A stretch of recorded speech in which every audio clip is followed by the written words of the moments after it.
Hindi. Oh. Pero, Ma'am Shona, di ba, sinabi niyo sa akin kahapon, pasok na ako sa trabaho? Kahapon yun. Hindi ngayon. Ma'am Shona, sige na ho, eh. Sanay naman ako sa pangangarit, eh. Tsaka kung hindi niyo ho maitatanong... Hindi ko tatanungin. Ayoko.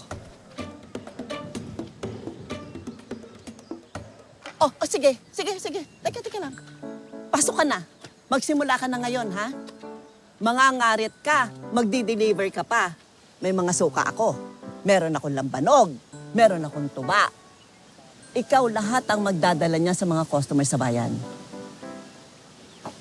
Ah, Anong ah? Ano ba ginagawa mo? Magsimula ka na ngayon, akyat na sa nyog. ibig sabihin ho ba, pasok na ako sa trabaho niyo? Gusto mo bang magbago pa isip ko? Hindi nga ho. Sabi ko nga po, akit na po ako sa inyo. Wala ka na. Ako. Ngayon na. Salamat po, Ma'am Shona. Malaking tulong ho to sa akin. Ay, Salamat to. Diyos ko. Ang kabataan talaga ngayon. Napakahirap kausap.